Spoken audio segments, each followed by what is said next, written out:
जय श्रीराम मित्रांनो, यंदा 2 एप्रिल 2026 रोजी गुरुवारी हनुमान जयंती आहे.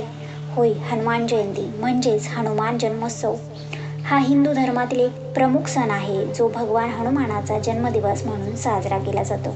हा उत्सव दरवर्षी चैत्र पौर्णिमेला साजरा केला जातो आणि हीच हनुमान जयंती येत्या 2 एप्रिलला आहे.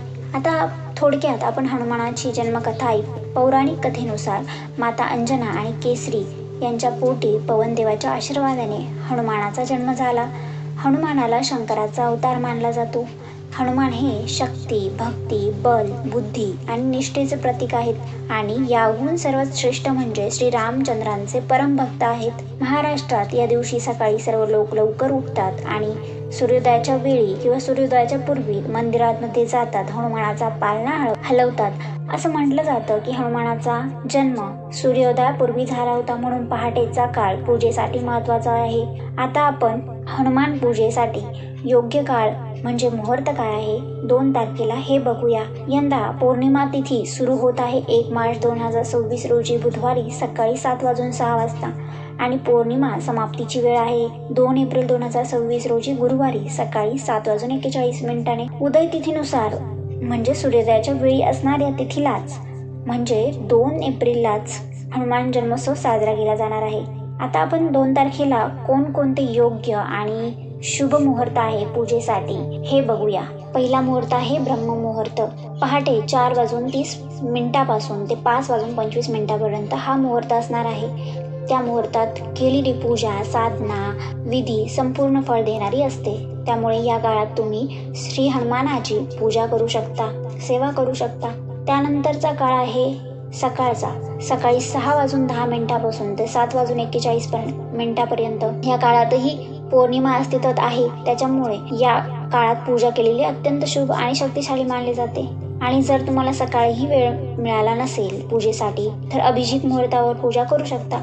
सकाळी अभिजित मुहूर्त आहे 11:55 पासून दुपारी 12:45 पर्यंत.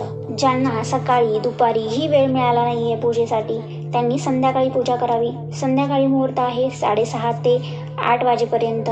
मित्रांनो, हा तर आपण मुहूर्त काढलेला आहे, परंतु दिवसातून कधीही तुम्ही शुद्ध मन ठेवून पवित्र मनाने जर देवाची भक्ती पूजा केली तर देवाला ते खूप आवडतं. आता आपण बघूया या दिवशी तुम्ही नक्की काय काय करावे ज्यानं भगवान हनुमानाची कृपा आशीर्वाद तुम्हाला मिळेल. तर सकाळी लवकर उठून स्नान करावे, स्वच्छ कपडे घालावे. जर तुमच्या जवळपास हनुमानाचं मंदिर असेल तर तिथे जाऊन यावे, देवाचे दर्शन घ्यावे.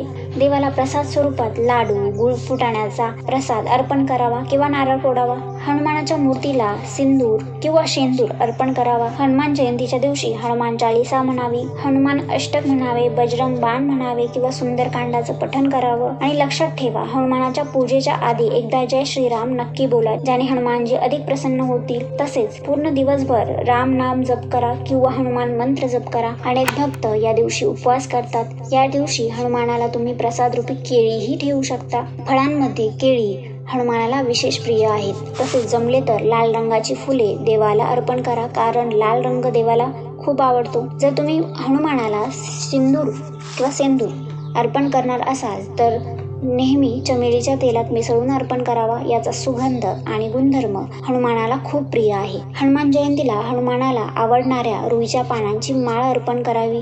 लक्षात ठेवा, रुईची पाने आधी स्वच्छ धुवून घ्यावी, त्यावर राम नाम लिहावे, त्यानंतरच ते हनुमानाला अर्पण करावे. असे जर तुम्ही केले तर चांगले फळ मिळते असं म्हटलं जातं. त्यानंतर हनुमानजी हे विष्णू अवतार श्रीरामाचे परम भक्त असल्याने त्यांना तुळशीची पाने किंवा तुळशीची माळ अर्पण करावी किंवा त्यांच्या नैवेद्यात तुळशीचं पान ठेवावं, त्यामुळे ते अधिक खुश होतात.